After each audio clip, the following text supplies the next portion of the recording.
All right, welcome everybody. It is a few minutes after 1 o'clock. I appreciate everybody showing up on this very quick cyber call. Just to kind of set the stage, as you can see, we have a star-studded group of cyber practitioners with us. And to that degree, I want to get right on into this. First, I will put up some of the blogs in chat momentarily that I'm going to refer to. Let me set the stage and do an intro, ask John Strand a quick question to really kind of level set where we're at and let John moderate today. First off, Patrick, we are going to do intro. I do want to just say, hey, you guys did a stellar job, not only in responding, but in communicating. And it's really cool to see how the system, I think, could ideally work. We're doing this as who's banging there? Slagle. Jason. That was me. I'm typing. I have a mechanical keyboard. Sorry, I'll mute. All right, thanks, bud.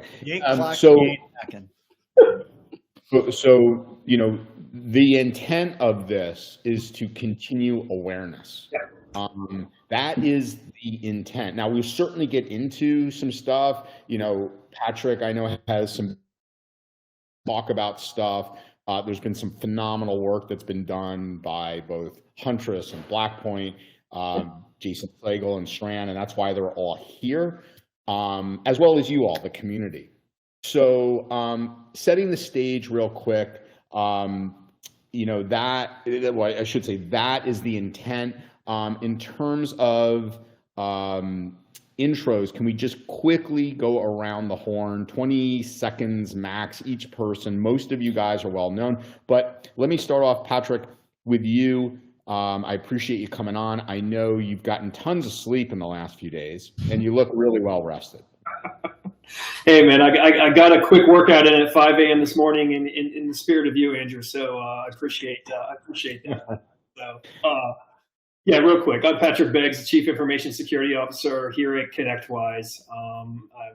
I've been doing cyber operations for over 20 years, government and the private sector. So lots of fun experiences and lessons learned for sure. But I really appreciate the invite, Andrew, and John and Jason and John and MacKenzie, thanks for joining me, and thanks for being good partners. Really appreciate it. Yeah, absolutely. So then I'm going to bring in John Strand, our moderator. John, thanks for joining in so quick.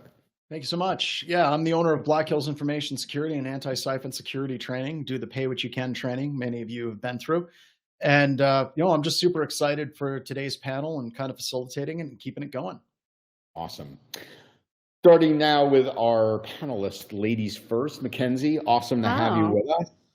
Why, thank you. MacKenzie Brown, VP of Security over at Blackpoint Cyber. Former Microsoftie, but coming from the right of boom side, incident response, and helping the organizations that go through what we are going to be talking about today, essentially. Awesome. Mr. Hammond, it's good to see you, man. It's like ever since you moved to the left coast, I never see you anymore. But it's awesome to have you with us, and thanks for all the awesome work you do. Talk to us. Most everybody knows you, but just quick intro for those who don't. And rumor has it you have 1 or 2 YouTube followers. Well, hey, no, thank you so much. Yeah, my name is John Hammond. I'm a principal security researcher over at Huntress, part of their adversary tactics team. And on the side, when I can squeeze it in, I try to share some education, cybersecurity training, and just knowledge out over on YouTube, over on the internet. But this is awesome. It's really incredible to get so many incredible people together. So really excited to chat and dive into this thing. Perfect. And Mr. Slagle, thanks for joining us on the MSP side. I wanted to have the MSP voice here, and a very quiet one at that. So yeah, I'm quiet, especially my keyboard is super quiet. Jason Slagle, president of CNWR. We're an MSP in the Toledo, Ohio area. Pretty active in the community security-wise, so glad to be here.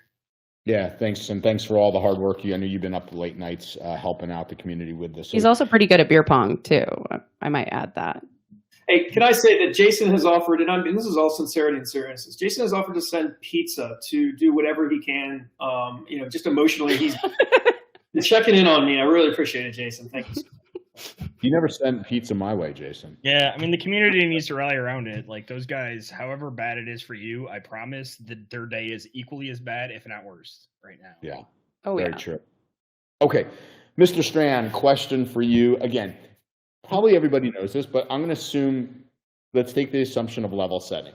Talk to us about what authentication bypass is, and maybe help share in the context of this particular situation, because it's a wide, breadth of vulnerabilities or tactics rather used by threat actors. Can you help us understand and unpack this a little bit for us? And I think you have some context too of others out there. Absolutely. So let's go back. Let's go way back to 2000. Microsoft, once again, shout out MacKenzie. Microsoft a long time ago had a directory traversal vulnerability in IIS.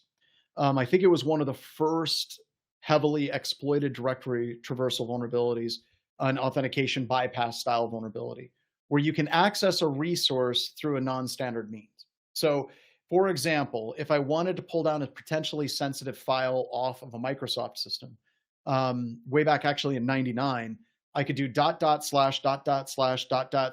then put the directory and then the file that I wanted to access, and I would be able to access that file. And Microsoft fixed the glitch. And the way that they fixed the glitch is they put in a filter for .. / and then the attackers promptly encoded it with Unicode and bypassed that particular patch, and then Microsoft had to patch it again. And I think that first one was one of the first ones that was released with Rainforest Puppy's LibWhisker toolkit. And then eventually Sulu took over with Nikto. And that particular framework, looking for these types of vulnerabilities and accessing different files that a user would generally not be able to gain access to. Another example that was a pretty big deal back in the day was VMware Escape. When commands would happen inside of a client machine and try to access resources on the host machine, there was basically the hypervisor was stopping requests from hitting from the client into the host, but you could encode those, once again, with Unicode, believe it or not, and you could bypass those filters and access data on the host machine by basically tricking the hypervisor or security hypervisor into allowing it to go through. And right now, today, I'm just choosing a class of these called directory traversal attacks. And there's something like 4,700 of them on the NVDB from NIST. So let's see, 4,693 of these vulnerabilities. They happen a lot. And in this particular vulnerability, there's a setup wizard that you can access after the server has been set up. And you can reset up the security of the server again, or you can pass parameters to it and add new users, add new passwords, or you can couple the two vulnerabilities together and you can get remote code execution. So this thing happens a lot. We do a lot of web app pen testing at Black Hills Information Security. I talked to BB King, our lead pen tester, and then Chris Sulu, the author of Nikto, who does a lot of our pen tests as well. And they say that this is one of those vulnerabilities that we see a lot. And the reason why is you enumerate the path to get to a sensitive resource and you establish the security around that path, but then there's other paths that may be present that show up in the application. So this is something that does show up. So what I'm saying is this is pretty normal. We see this happen a lot. Drupal had one a while ago. It's just something that happens fairly regularly. And we're going to get more into it here in just a bit. But what's not normal is how ConnectWise has dealt with it. And we're going to talk more about that here in just a little bit. But you don't get from almost any vendor what we've seen over the past few days from ConnectWise as far as communication, coming on things, getting the information out there, letting people know they need to patch their stuff as quickly as possible. So for me, that's the interesting thing. And I really hope that this becomes a template for vulnerability disclosure moving forward as well. All right, so that's what I got there. Pass it back to you, sir. Well, John, the floor is yours. If I could, I put together, I don't know if you see those questions, sir. I've got them. Got them right there?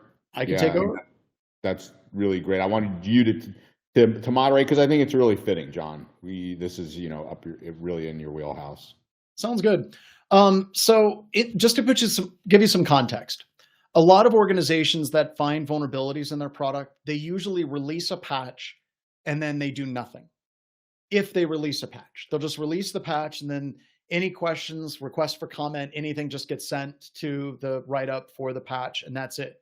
Microsoft is kind of notorious for that, where it's basically like, there's a bunch of patches, install them. And you're like, this is critical. Why is this critical? And Microsoft's just like, let me tap the sign that you should install the patch. And they don't really communicate the context around the vulnerability.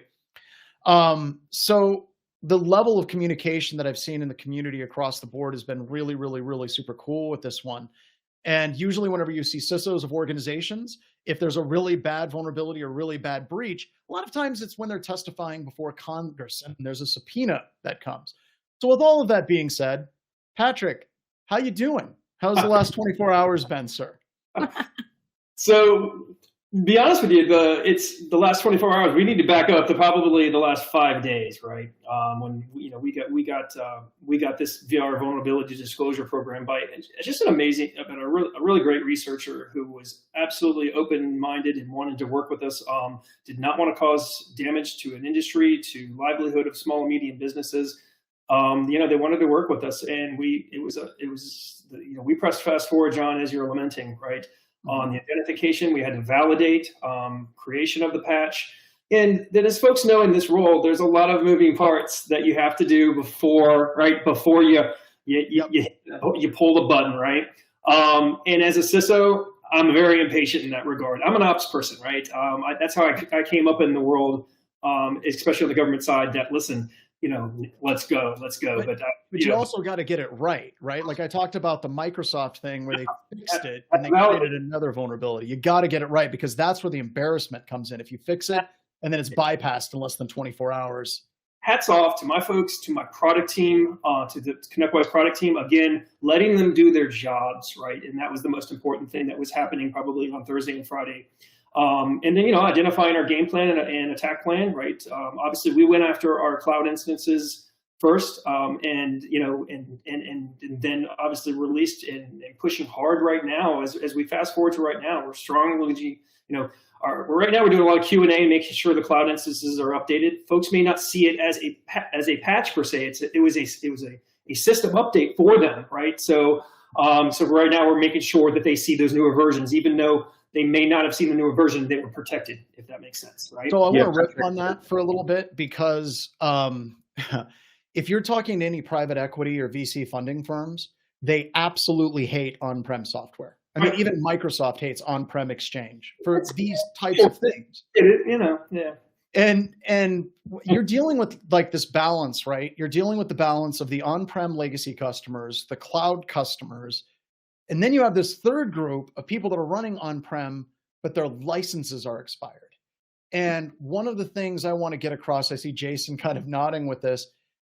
This is not an easy conversation, but when you're talking about dealing with this, at what point do you say, look, we're going to make this patch available for people that are paying customers versus people that are non-paying customers? So that's where we're at right now. And I literally can tell you, actively right now, we're working on a mechanism to safeguard all prem instances of ScreenConnect automatically. So that's being worked right now. I hope to have an update after this call for you guys on some good news on that. So we're working on that. But to your point, John, if it's a prem instance behind a firewall, we can't see per se if it's not one of our, we can't see if obviously it's patch status. If it's an unmanaged expired, again, we're not, the point being is hygiene first. We want to get folks safe, and then we'll figure out, we'll figure the rest.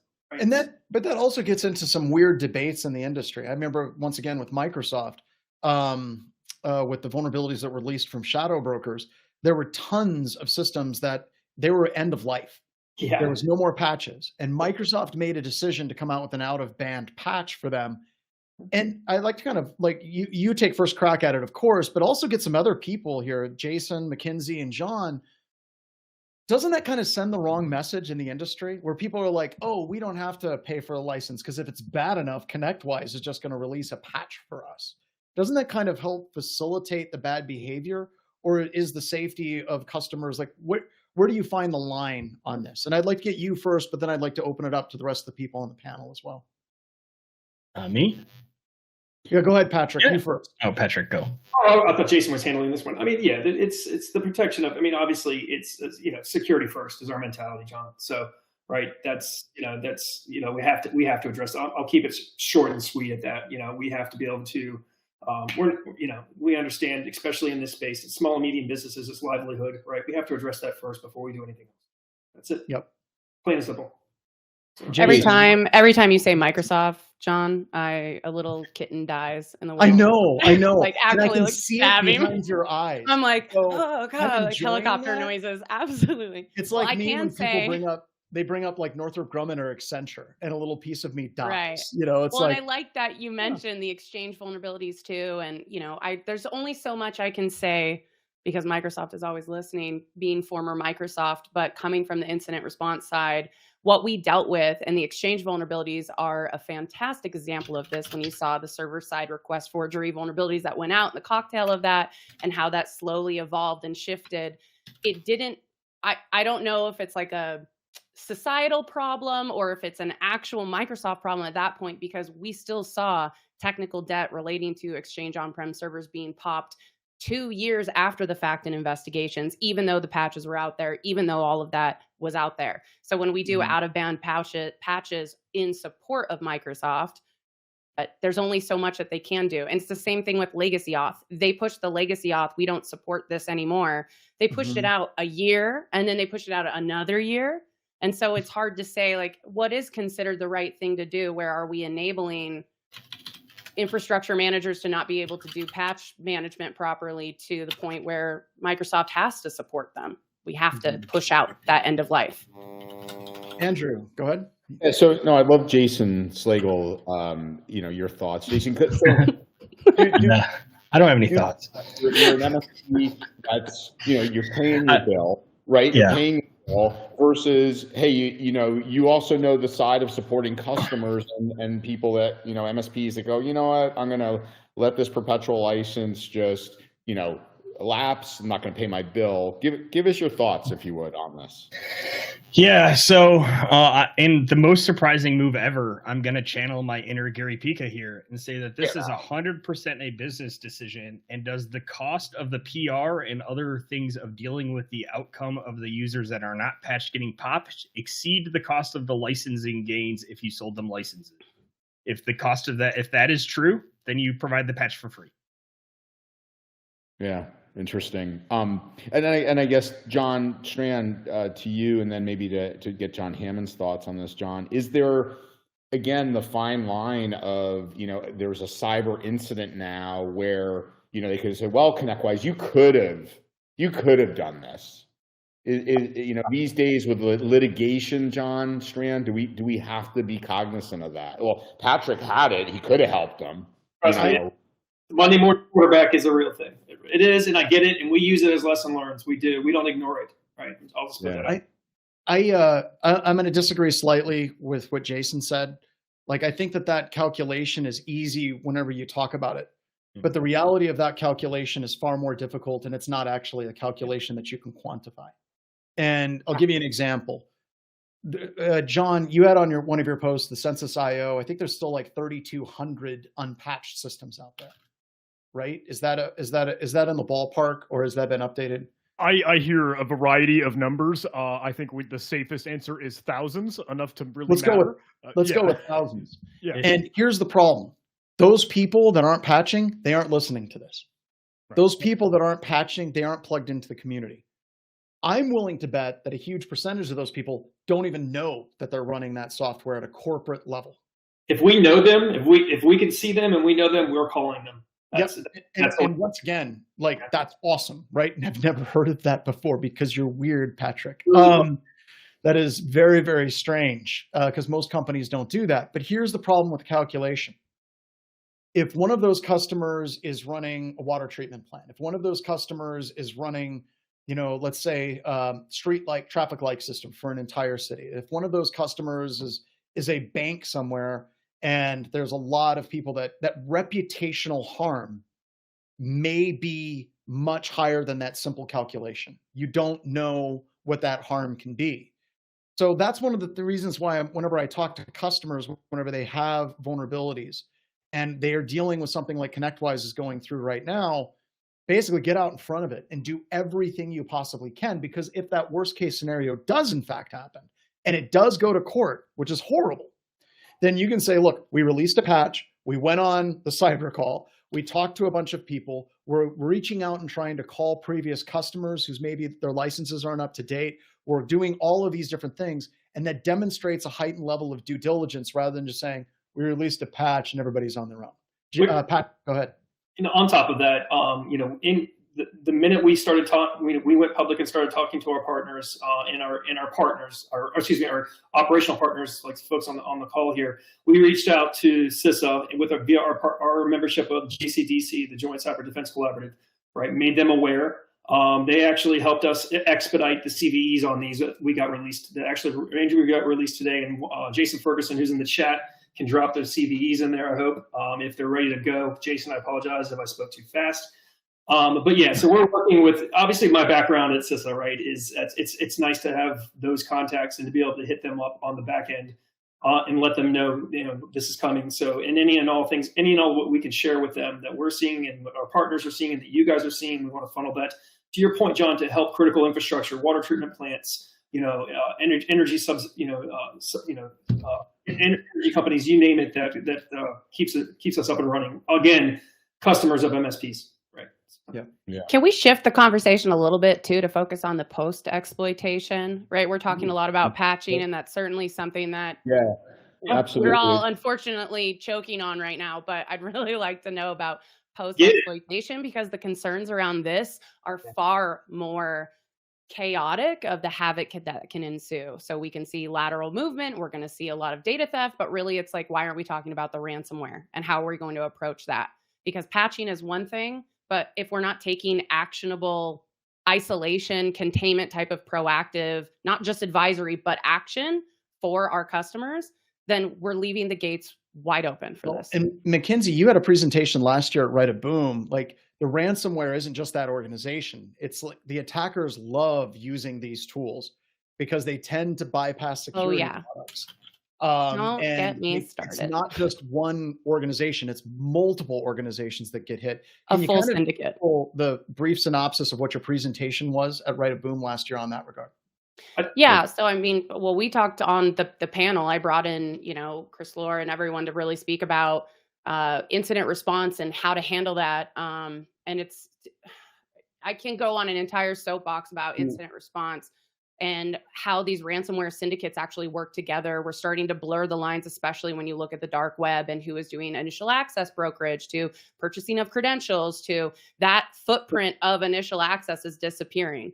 And in the IR side of when we see whether it's a 0-day or it's a vulnerability with a patch that's out like this, to be honest, it makes our day terrible. And you know what makes our day even more terrible? And this is going to be unpopular opinion, but it's when we push out POCs in 24 hours, when from a global perspective, there's other areas of the world that haven't caught up with, let alone the information, digesting that information, testing the patch. We have MSPs contacting right now that are massive, extremely experienced MSPs who are having issues with rolling out the patch. So it's just starting where we are having to actually take action and contain any sort of externally facing servers, because we know what that ransomware is going to look like. It's the dwell time is very quick. That amount of time is very fast. I've got a quick follow-on question to that, MacKenzie, and then Patrick, I want to kick it over to you because you raised your hand. The only MSPs that I've heard that have been having problems, or that I've heard so far, are not the ones that are a point release off, but are multiple releases off. Trying to do lots of updates very, very, very quickly. Is that what you're seeing as well? That and really large MSPs who have just that those downstream customer base is just much larger. If you are one of those MSPs, do me a favor, switch to the cloud instance. I would recommend that. Patrick, please go ahead.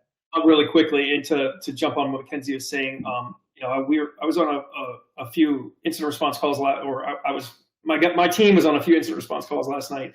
What we've seen so far is folks, it looks like, the back are looking for a little persistence, and that's about it right now, which makes sense at this phase, right? It's a reconnaissance. It's a proof of concept on, live proof of concept, and seeing what they could do. You saw in our trust center, we put out some TTPs, some IP, I know just IP addresses, but what we saw from those 2 instances. So right now it's, they're probably, again, just trying to recon and see what they can get into.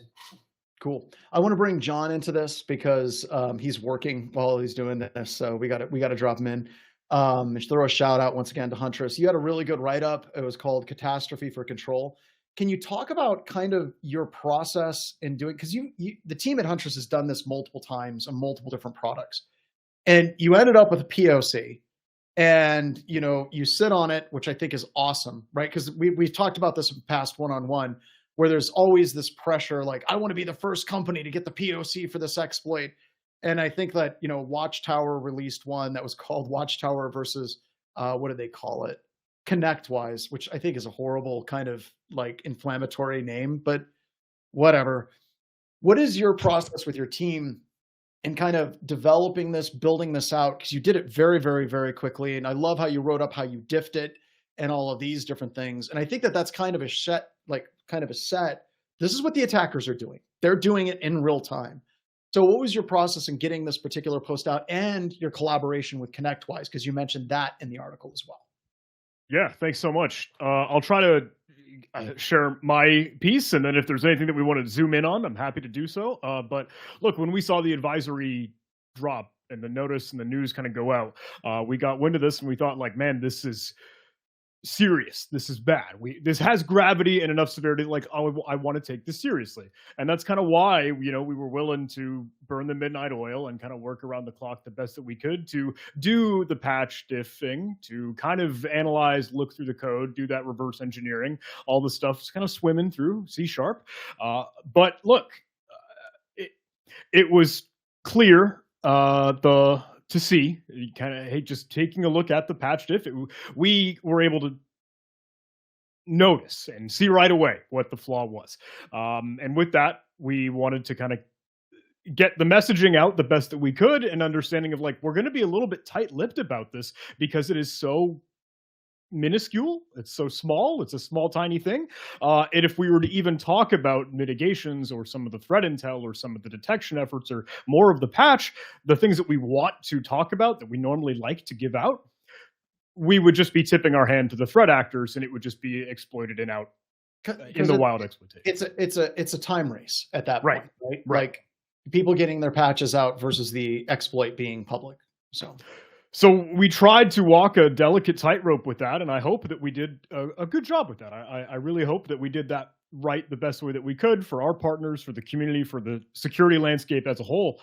But now we're sort of in the aftermath, because we were able to sort of run fast and do our rapid response. I feel really good. Like, hey, we pushed out sort of like a micro patch or some mitigation efforts for our partners.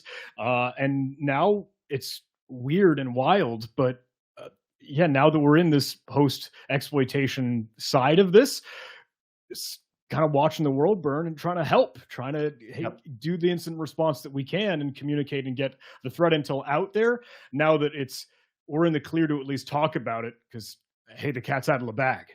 Yep.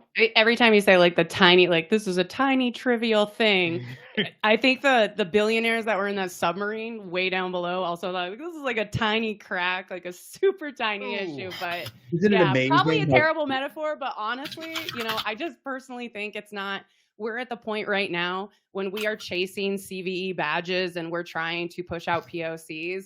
It's, especially with something that is trivial like this, it's terrifying, because also, any recommendation we do, they're going to decompile. They're going to take that apart and they're going to say, oh, that's the mitigation you're using. Thanks for the heads up. Now let's switch the script and let's see how we can bypass that. And I don't know, like, at what point we're kind of up against our own capabilities. We're up against the same experts right now when it comes to defenders. Yeah, I have an entire workflow for diffing automate releases for that exact reason. Like, literally an entire workflow I've put together that you could just drop it in and get diff of code out the other end of it. Yeah. If I may say, no, I'll momentarily take my Huntress hat off and just sort of speak as John, because look, I've done that. I have shared a proof of concept, or I want to think like, oh, it's a cool, elite, sexy thing to be first to the punch to drop this cool, elite hacks. But I think we've touched that hot stove, and I know I, for one, have learned like that's not a good call right now.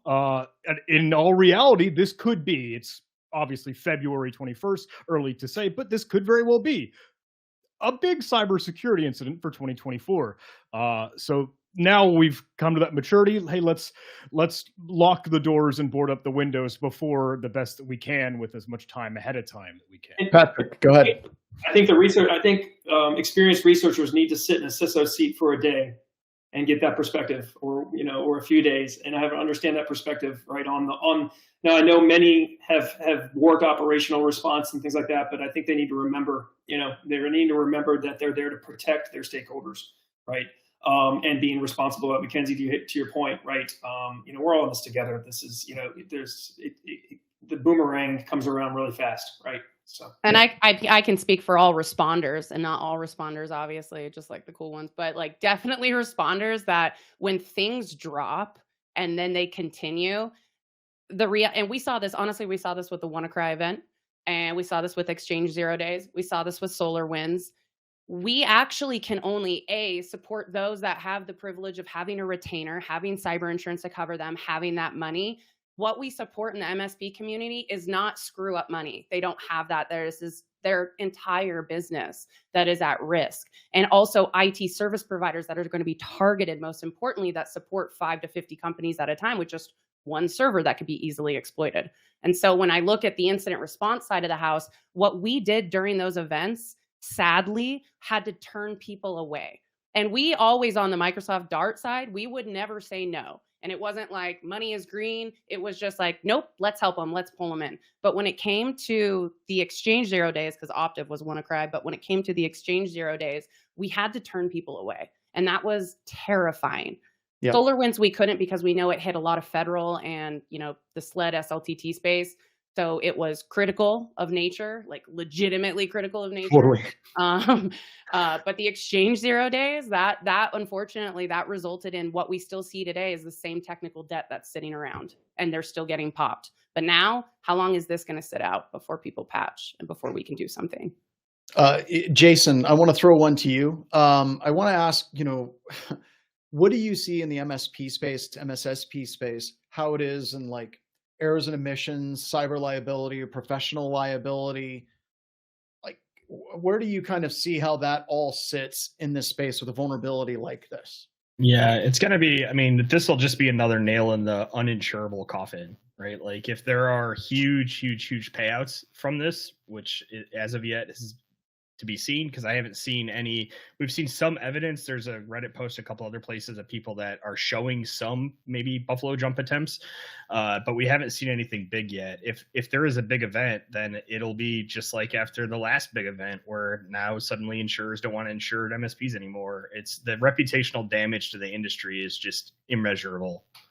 Well, and it kind of hits us all, right? Yeah. It's not like you can just, like I was talking about people that aren't paying for their licenses. It's not like, well, that's not my problem. That is our pool, and that is a turd in our pool, whether we like to admit it or not. It's something that we're all swimming in the same pool. Reputationally, ConnectWise is reputationally the MSP community. It's reputationally it's just larger than even that company or that MSP. Yep. I can't urge folks enough. I'm going to say this on this call all day long, and y'all can yell at me. Just please patch. If you're on patch. If you know someone that doesn't necessarily get, for some reason isn't aware, have them reach out to us and patch. So. Yep. Go talk to your friends. Yeah. So, all right. John, I got a question for you. Could you talk about the rule that you put out with the XML file containing like the indicators of compromise, the admin creds? Yeah. Thanks so much. So, look, there is a certain amount of nuance in how we might be able to try to detect the compromise or the exploitation. It's sometimes tough to track down like logs, the artifacts that might say, hey, we did see someone explicitly request the setup wizard smoking gun. Sometimes that's not always in a space that we can find it. What we might be able to kind of key off of are a couple of the other more internal databases, and I'll put that in big air quotes because one of them is an XML file, just sort of a plain text little catalog of users on the ScreenConnect instance in the server. We noticed that, hey, kind of performing the attack and going through this attack chain would end up clobbering that because it is, as you were alluding to earlier, John, it's a certain kind of factory reset. Not everything is going to be clobbered, but you are resetting up the instance, so all the users will vanish. For one thing, that means, hey, that locks out the original owners of the ScreenConnect servers if you're hit. Isn't that only if you re-access the wizard page and you do that from scratch? But you can also put in the request to update and add users with some of the tools that are out there right now. Or is that an incorrect assumption? I think he's right, John. I think because you get an authenticated token when you hit the setup page, you can then act against other endpoints and not have to create the user via setup wizard. You can create it. Yeah, I think you can do just updates without having to reset everything. Yeah. We haven't we haven't talked about that yet, but based on other information I had, seeing some evidence that that's actually happening now. Man, there's still a lot more to dig through and uncover, huh? But John, that's also why, this is one of those things. Race, get it out there. Get the IOCs out as fast as possible and then update them frequently, right? I mean, that's why we try to push this out. Get out Sigma rules, get out Yara rules, like whatever it is, get it out. And don't, if you're somebody that's in an MSP, don't be like, well, we applied this, we're good. No, it's like you got to have that diligence because this isn't done. Like if you're looking at like Adobe, you're looking at Flash, like there's a whole bunch of hackers in the world that are now looking at products like this, and they're going to do follow-on attacks. It's like the Eye of Sauron is on Patrick right now, unfortunately. And I guarantee you him and his team knows it, right? It's not like, hey, everybody, let's just fix this and then we'll call it a day. No. Like they're going through it with a fine-tooth comb right now. I remember not too long ago that whole Move It exploitation where one vulnerability turned into 2 and then 3 and then 4. So that's going to get in the spotlight for a little bit. But. Yeah.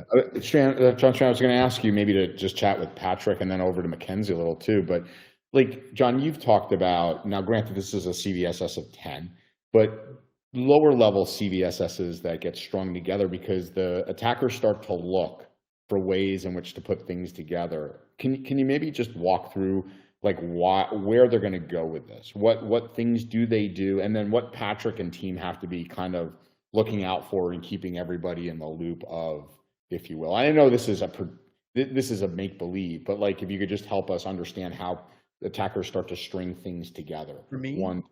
John Strand. Oh yeah. This is one of those vulnerabilities. It's like, where do you want to go, right?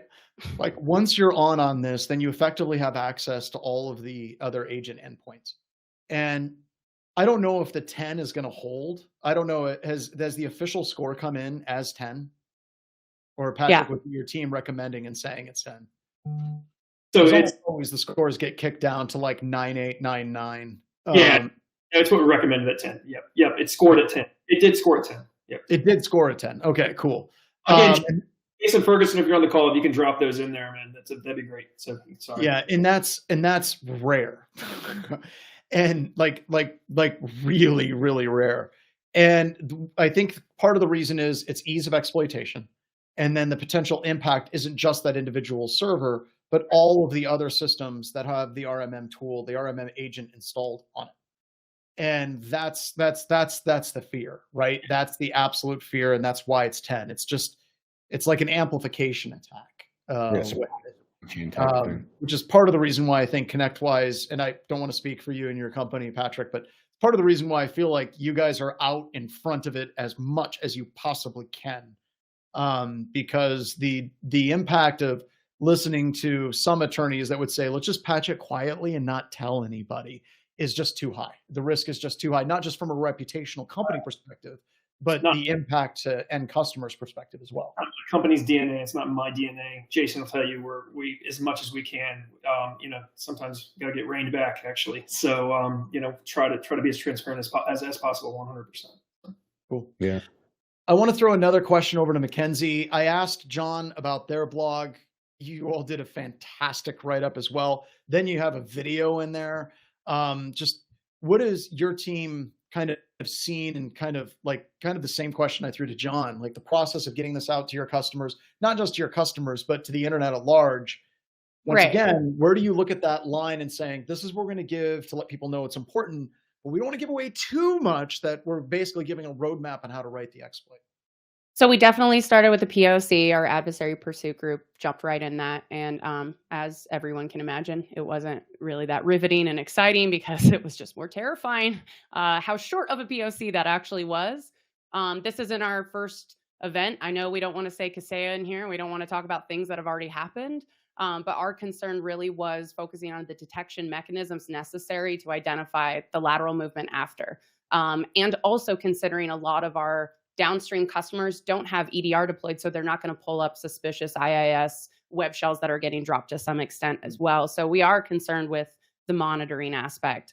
So what we did was really probably an aggressive approach, but we know putting out a POC was not something we wanted to do necessarily. We needed to study it so that we could fine tune our guidance after the fact. But honestly, we like pulled up our big guy pants, and we went straight into isolation mode. So once we did the release of the POC, we had the scope of protection. We started going across all of our customers and seeing where there was a ScreenConnect client running alongside the server. So it wasn't just focusing on both the server and the client. We wanted to do that, but also we did white glove notification, for a lack of a better phrase, but we just isolated, and then it had all of our analysts all hands on deck to contact them, because it's much easier for us to unisolate a system than it is to automatically triage and look for that lateral movement after.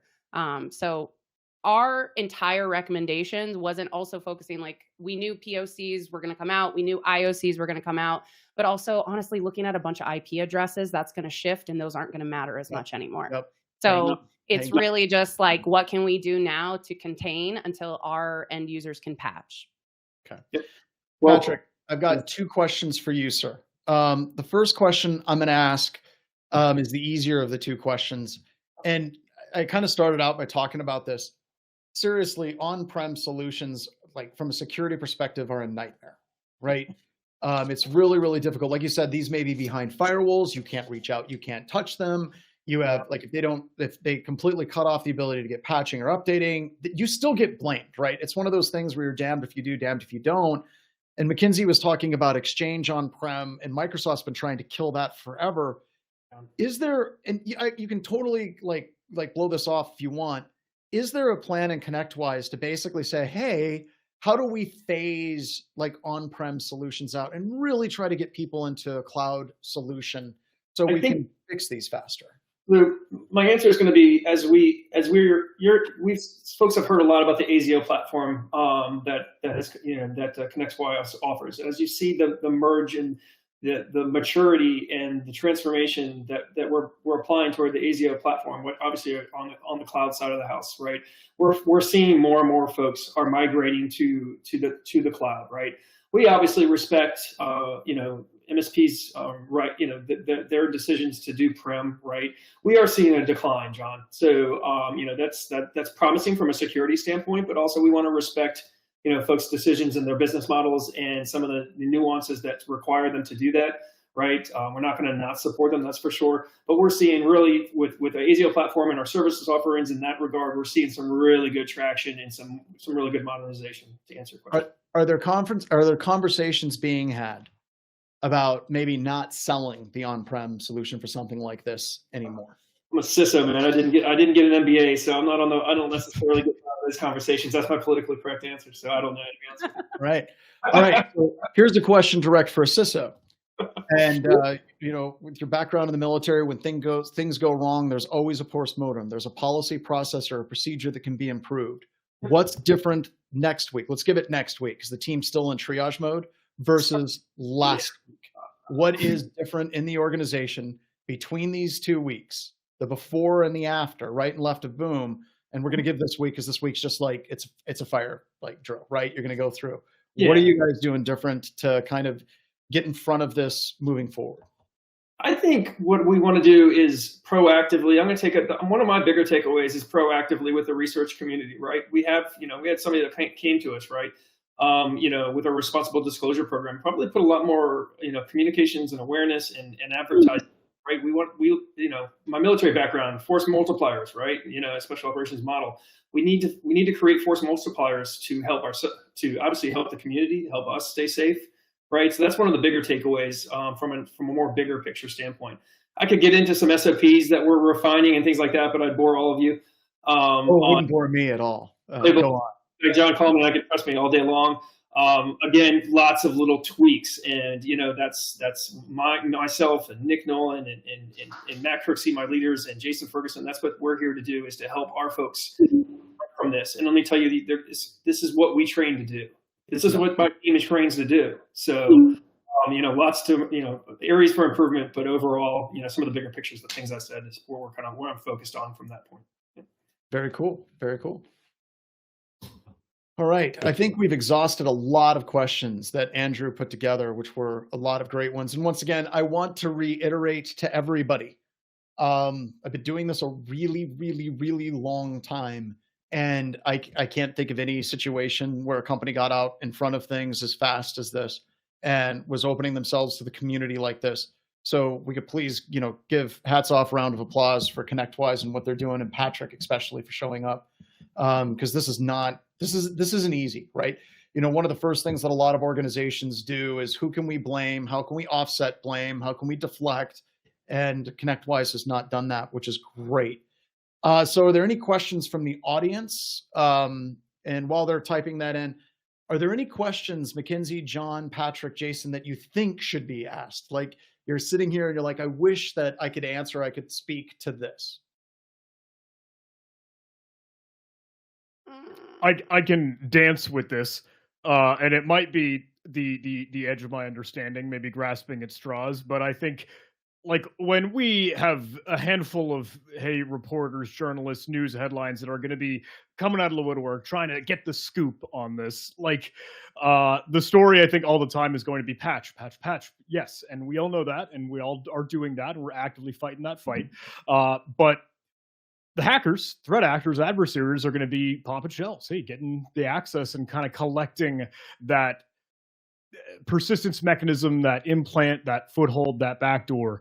The thing that is still looming in my mind, and maybe I don't mean to be all FUD, fear, uncertainty, and doubt, doom and gloom, but I am still wondering, sure, we see a Cobalt Strike beacon pop up. We see another ScreenConnect client installed alongside the server, or Simple Help C2 in the mix. When are they going to flip the switch and wreak havoc more on that? I don't know. That is the one that I am wondering. That's my question, but I don't have any good answer. And don't mean to be FUD on that, but that's front of my mind. Andrew, it's your show. Andrew, you're raising your hand on your show. Take it away. You've done a great job, and I'm so grateful for you coming on to moderate, John, and all of you guys. I have one question for Jason Slagle, but then maybe for Patrick. Let me pose them both. Jason, to you, you got actually picked up in an article. You weren't credited with this, but it had to do with AWS.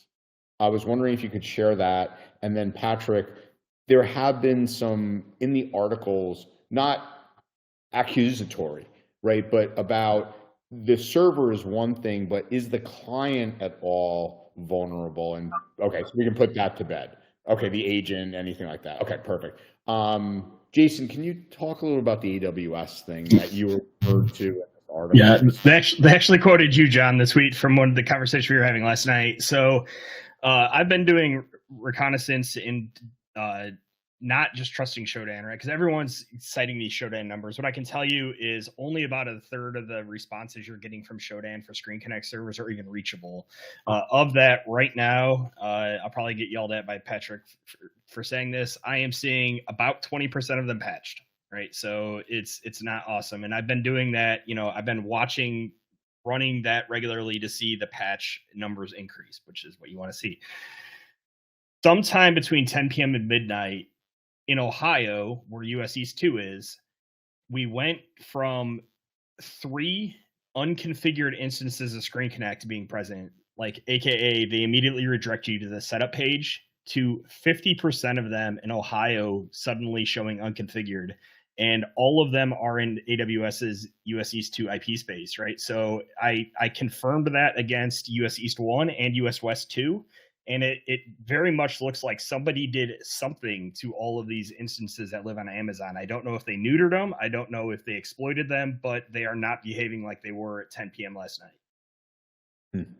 So, John, does that mean anything to you when you hear that? Yeah, nothing good. Yeah, exactly. That's where my head went.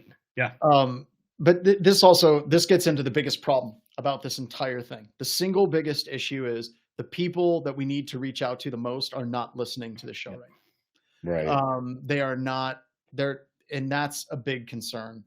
I've got to, so years and years ago, there was a lot of debate on pushing out something that automatically patched systems that were vulnerable. And this is something that comes up in the security industry often. And generally it's said it's a bad idea. And I'm going to tell you, it's a bad idea. Don't do it. But boy, this is one of those things, Jason, where it's 1, so easy to exploit, and 2, so easy to push out a patch that I just like, somebody could just simply push out something that fixes all of these systems for them. Well, I think we need to go back to the research part of it, research, the response, and the remediation, and how there needs to be an equities process in which those happen.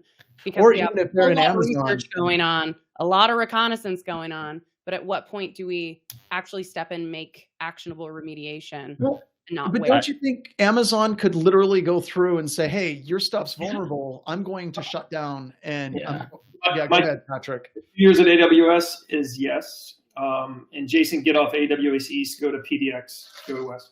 Oh, I'm in US West 2. Most of my stuff is. Same West. There you go. Well, and then Patrick, Patrick, you work with your relationship and working for CISA at one point, and relationships in critical infrastructure. Like, at what point does all of your due diligence, whether it's with them, whether it's with ISACs, etc., that is there any quote unquote help or support that you get to go, hey, look, we know, to Jason Slagle's point, let's just say it is 20% patched, and let's just say all these people that John Strand says aren't listening. Like, where do they come in? Is there any additional assistance we can get from them? So I think that's obviously a higher level conversations. We're hopeful CISA going to put out something. To be honest with you, we've been sending them sending them updates. I know they needed the CVE before they could kind of put out something broader. So we're nudging them on that. And obviously my proximity here to Washington, D.C. and Arlington, where they're headquartered, I'm more than happy to come in, sit down with them, bring any stakeholders from the community, right?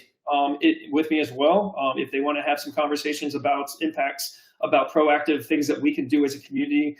And let's take this as a positive, right? To highlight how we are a part of critical infrastructure, and our equities need to be addressed as well. So, Patrick, I want to bring up a question because it's disappearing. Ryan brought up a question, said the Australian government went full nuclear this week. Their guidance now is to allow full automatic updates. Are you talking or having a conversation? I saw your eyes get real big. Wow. I know where you're going. But has there been some conversations where from software moving forward, it's just going to automatically update? It's not something that you roll and you do. It's going to do it. Well, again, if you're in the cloud, it would be seamless. Dude, I am more than happy to carry that water for you. And there's one takeaway. Patrick won't say it. I'm going to say it. Get in the cloud. I'm not saying the cloud is a solution to all problems, but boy, would it sure help things like this. Let's say it's a button. It's pushing it. Wow, have we come in strides in the past 10 years from right? Like, the cloud is scary. We're all like, wait, kill on-prem. And then Patrick, question, and you may be doing this, but I'm going to ask the layman question, right? You guys obviously have the POs, purchase orders for all these perpetual systems that didn't get renewed. At some point, do you guys throw those over to a temp agency and say, hey, look, call all these people, because, eventually it would be, quote unquote, you don't want that egg on your face. At least, hey, we did this due diligence. We went through any any contact information we can from supported to unsupported is an all hands on deck activity going on right now, Andrew. On the sales side, on the repair side, we're going at it. So yeah. And what percentage would you say you're through that stack? Oh, you're asking the wrong guy. I'm not sure. So, okay. I've been preparing for this call and heads down on 10 different channels. So I can get you back. I'll get you an answer back. No, that's fine. That's fine. That's fine. It's just I'm looking at the scope of it. That's huge. Yeah. That's like robocalling. You know, calling people. I mean, hi, my name is Patrick. You may recognize me as the CISO for ConnectWise. I'm calling to let you know. So I will plug like the MGM stuff. Slow down. Yeah, exactly. Hopefully we can leverage some of our AI technology that we your car warranties expired. Little plug. There you go. All right. Well, we are at the top of the hour. Patrick, thank you for coming on. And I want to give a huge shout out. And again, kudos to you and your security team and the support you guys have gotten. Huge shout out to everybody on this call, MacKenzie, John, your collaboration. You know, this is the way it should be. Again, I know this isn't quote unquote a feel good moment for the industry, but it's great to see where we've come from, that we're in all this together. And Jason Slagle, man, you're awesome, dude. Thank you for you know, not sleeping and staying up and you know, helping out your fellow MPs as always. And John Hammond has the not sleeping award. Sponsored by Update Energy. Once again, this particular edition of Right of Boom has been brought to you by, or CyberCall has been brought to you by these energy drinks. We should write a boom comp. Andrew, yeah. Well, and John Strand, thanks a million. I'm looking forward to seeing all of you at the MG. Speaking of the MGM, MacKenzie, all of you in just literally 2 weeks from today. For Right of Boom 2024. I know, MacKenzie, you are going to be speaking about living off the land, so this is going to be right in your wheelhouse. And again, look forward to seeing you all today. Kyle, awesome to see you out there, my friend, and wishing everybody all the best. Again, please help anybody you can. If you knew somebody that might have bought ScreenConnect years ago, reach out to them. Just see what we can do to help the industry, okay? See you guys all Monday. Thanks, John Strand. You're awesome. Thanks, everyone. Thanks, all the Johns. Jason. Thanks. Get out of here.